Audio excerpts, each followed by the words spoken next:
قوم سمود کے لوگوں کی عمریں 600 سال اور زیادہ سے زیادہ 1000 سال کی ہوتی تھی۔ حضرت صالح علیہ السلام 16 سال کی عمر میں مبعوث برسالت ہونے کے بعد سے 120 سال تک ان میں تبلیغ کرتے رہے، لیکن انہیں اس مقصد میں کوئی خاص کامیابی نہیں ملی اور چند افراد کے علاوہ کوئی ایمان نہ لایا۔ قوم سمود بہت سرکش تھی۔ حضرت صالح علیہ السلام جب ان کی سرکشی سے عاجز آ گئے تو انہوں نے کہا، میں تم سے عاجز آ چکا ہوں اور اب تبلیغ کا آخری فیصلہ چاہتا ہوں۔ تو قوم سمود نے کہا، اگر تم اپنی تبلیغ پر ڈٹے ہوئے ہو تو عید کے دن ہماری عیدگاہ آ کر ہمیں کوئی معجزہ دکھا کر اپنی نبوت سے مطمئن کیجیے گا۔ بالآخر عید کے دن سب جمع ہو گئے۔ ان لوگوں کے سردار جندع بن عمر بن جواس نے اپنے 70 ساتھیوں کے ساتھ مشورہ کرنے کے بعد کہا، اے صالح، اگر تم اس بہت بڑے پتھر سے جس کا نام کائبہ ہے ایسی اونٹنی پیدا کر دو جو سرخ رنگ کی ہو اور اس کی پیشانی سیاہ ہو، بدن پر بڑے بڑے بال ہوں، 10 ماہ کی گابن ہو اور کم از کم 1 میل لمبی، اور یہ کہ پیدا ہوتے ہی بچہ دے اور اس میں اتنا دودھ ہو کہ ہم سب اس سے سیر ہو سکیں، اور اس سے جو بچہ پیدا ہو وہ بالکل ماں جیسا ہو، تب ہم تمہاری تصدیق کریں گے اور تم پر ایمان لائیں گے، اور اگر تم ہماری یہ شرط پوری نہ کر سکے تو ہم تمہیں زندہ نہیں چھوڑیں گے۔ یہ سن کر حضرت صالح علیہ السلام نے فرمایا کہ اچھی طرح وعدہ کرو کہ اگر تمہارے کہنے کے مطابق اونٹنی پیدا ہو گئی تو تم ضرور ایمان لاؤ گے، اگرچہ تم نے جو بات کہی ہے ہمارے لیے بہت دشوار ہے، لیکن ہمارے خدا کے نزدیک کچھ بھی نہیں ہے۔ ان لوگوں نے کہا کہ ہم جو وعدہ کر رہے ہیں وہ اٹل ہے۔ اس کے بعد حضرت صالح علیہ السلام نے خدا سے اونٹنی پیدا ہونے کی درخواست کی کہ اس پہاڑ کے بطن سے اونٹنی پیدا فرما دے۔ ابھی حضرت صالح علیہ السلام کی دعا کے الفاظ ختم نہ ہوئے تھے کہ ایک مرتبہ پہاڑ میں تھر تھری پیدا ہوئی اور ایک بہت ہی شدت کے ساتھ آواز برآمد ہوئی۔ اس کے بعد پتھر شگافتہ ہوا اور اونٹنی پہاڑ کے بطن سے باہر نکل آئی اور فوراً گھاس چرنے لگی، اور لوگ جو اپنی آنکھوں سے اس عجیب و غریب واقعے کو دیکھ رہے تھے سخت حیران ہوئے۔ اس کے بعد انہوں نے کہا، اے صالح، اس اونٹنی کے بطن میں جو بچہ ہے اسے ابھی پیدا ہونا چاہیے۔ حضرت صالح علیہ السلام نے فرمایا، وہ بھی ابھی پیدا ہو جائے گا۔ چنانچہ اسی وقت بچہ پیدا ہو گیا اور پیدا ہوتے ہی اپنی ماں کے گرد گھومنے لگا۔ یہ دیکھ کر ان کا سردار جندع بن عمر مومن ہو گیا اور اس کے ساتھ 70 میں سے 5 اور ایمان لائے۔ سولوی کے بیان کے مطابق اس معجزے کو دیکھنے کے بعد تقریباً تمام قوم سمود کے نمائندے ایمان لانے پر آمادہ ہو گئے تھے، لیکن زواب بن عمرو بن لبید، ارباب بن سعمر اور جناب نے مزاحمت کی اور کہا، اے قوم سمود، اس میں کوئی حقیقت نہیں ہے، جو کچھ تم نے دیکھا ہے یہ ایک جادو ہے جو صالح نے کیا ہے۔ ان لوگوں کے اس قسم کے بیانات سے قوم صالح ایمان لانے سے معذور ہو گئی۔ حضرت صالح علیہ السلام کی اونٹنی کی لمبائی 1 میل اور چوڑائی 120 گز تھی۔ اس سے قوم سمود کے تمام جانور ڈرتے تھے۔ وہ جب کنویں پر پانی پینے کے لیے آتی تو سارا پانی پی جاتی تھی، اس لیے لوگوں کو زحمت ہوتی، لہذا فیصلہ یہ ہوا کہ ایک دن کنویں سے یہ اونٹنی پانی پیے گی اور ایک دن وہ لوگ، انسان اور باقی حیوان پیئیں گے جو اس سرزمین پر آباد ہیں۔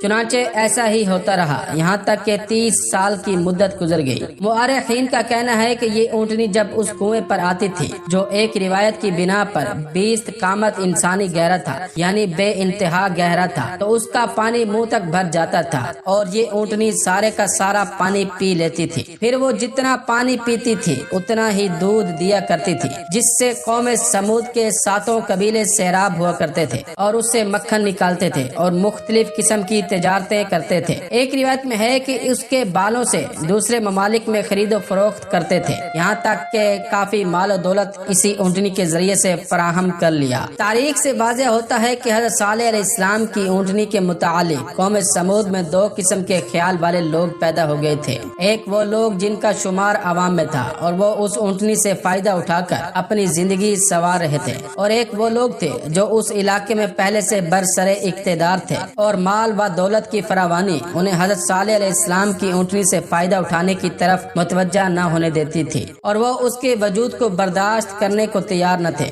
انہیں یہ خیال تھا کہ حضرت صالح علیہ السلام کی اونٹنی سے جو فائدے عوام حاصل کر رہے ہیں، انہی فوائد کی وجہ سے وہ ہمارے اقتدار کو اس طرح تسلیم نہیں کرتے جس طرح کرنا چاہیے۔ اس کے علاوہ برسر اقتدار طبقے کو پریشانی یہ بھی تھی کہ حضرت صالح علیہ السلام کی اونٹنی کی وجہ سے ان کے تمام جانور آبادی سے جنگل کی کی طرف بھاگنے کی کوشش کرتے تھے کیونکہ وہ سب اس سے خوف کھاتے تھے، اور ایسا بھی ہوا کہ بہت سے جانور ڈر کے مارے مر گئے۔ اس علاقے میں ایک عورت برسر اقتدار تھی جس کا نام غنیزہ بنت غنم بن مخلدہ تھا، اور اس کی ایک سہیلی تھی جس کا نام صدوق تھا۔ ان دونوں کا حضرت صالح علیہ السلام کی اونٹنی کو قتل کرنے پر اتفاق ہو گیا۔ اسی دوران حضرت صالح علیہ السلام نے اپنی قوم کو باخبر کیا کہ اسی مہینے میں ایک شخص پیدا ہوگا جو اونٹنی کو قتل کر دے گا۔ اس خبر سے عوام بہت پریشان ہو گئی کیونکہ حضرت صالح علیہ السلام نے اس کے انجام میں نزول عذاب کا بھی حوالہ دیا تھا۔ ان لوگوں کو ایک تو عذاب سے خوف تھا اور دوسرا یہ بھی پریشانی تھی کہ اگر اونٹنی قتل ہو گئی تو جو فائدے ہم اس سے حاصل کر رہے تھے وہ بھی ختم ہو جائیں گے۔ چنانچہ اسی مہینے میں ایک بچہ پیدا ہوا جس کا نام قدار تھا۔ یہ زنا زادہ تھا۔ جب اس کی عمر 20 سال کی ہوئی تو اس نے تیر اندازی میں بہت مہارت حاصل کر لی۔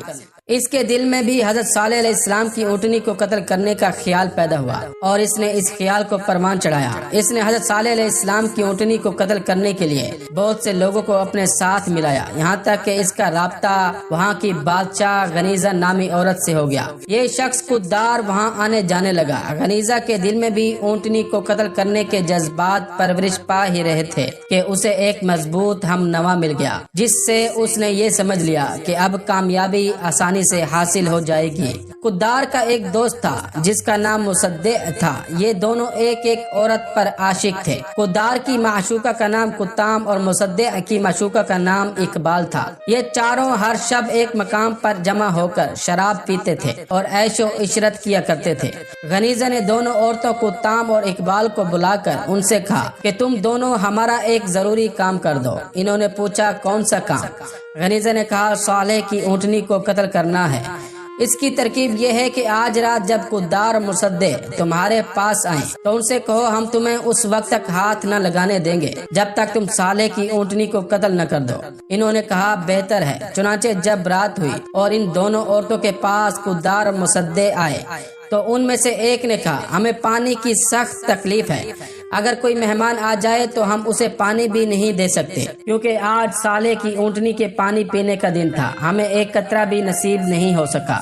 دوسری نے کہا کہ کاش کوئی مرد ہوتا جو اسے قتل کر کے ساری قوم کا دل ٹھنڈا کر دیتا۔ یہ سن کر یہ دونوں بولے یہ کون سی بڑی بات ہے، ہم اسے قتل کر دیتے ہیں۔ چنانچہ یہ دونوں باہر گئے اور انہوں نے اپنے ساتھ کچھ اور دوستوں کو ساتھ لیا۔ یہ ٹوٹل 7 آدمی حضرت صالح علیہ السلام کی اونٹنی کو قتل کرنے کے لیے تیار ہو گئے۔ یہ 7 آدمی اس راہ میں چھپ گئے جس طرف سے وہ اونٹنی پانی پینے کے لیے جایا کرتی تھی۔ جب یہ اونٹنی پانی پینے میں مصروف ہوئی تو اس وقت ان لوگوں نے اس پر حملہ کیا۔ پہلے ایک پاؤں پر تیر مارا، پھر تلوار چلائی، پھر دوسرے پیر پر تلوار مار دی جس کی وجہ سے وہ منہ کے بل گر گئی۔ پھر تمام علاقے والے اس پر پھٹ پڑے اور اسے ٹکڑے ٹکڑے کر کے اس کا گوشت آپس میں تقسیم کر لیا۔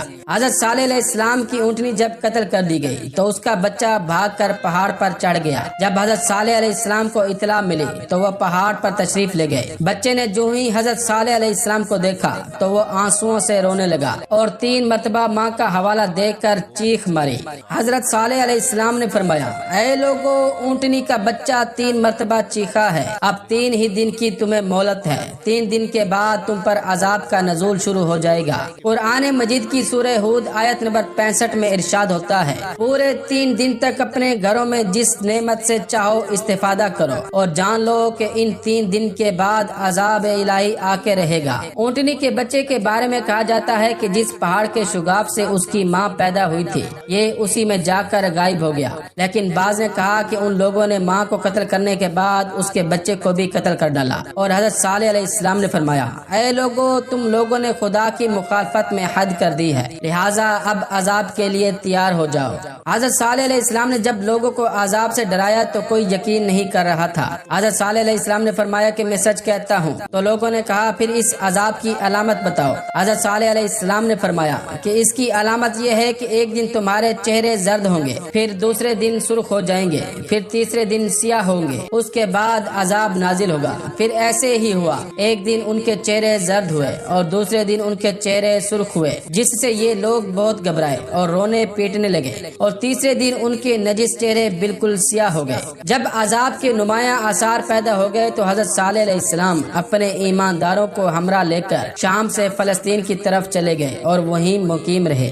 حضرت صالح علیہ السلام کے چلے جانے کے بعد عذاب نازل ہونا شروع ہو گیا۔ ایک ایسی آواز آسمان سے آئی کہ اس نے ان لوگوں کے دلوں کو ٹکڑے ٹکڑے کر دیا اور یہ سب کے سب مر گئے۔ قرآن مجید کی سورہ ہود آیت نمبر 67 اور 68 میں ارشاد ہوتا ہے، لیکن ظالموں کو سیہ آسمانی نے گھیر لیا اس طرح سے کہ یہ چیخ نہایت سخت اور وحشت ناک تھی۔ اس کے اثر سے وہ سب کے سب گھروں ہی میں زمین پر گر کر مر گئے۔ وہ اس طرح مرے اور نابود ہوئے اور ان کے آثار مٹ گئے کہ گویا وہ اس سرزمین میں کبھی رہتے ہی نہ تھے۔ اس کے بعد آسمان سے آگ برسی تھی اور سب کو جلا کر خاکستر کر دیا تھا۔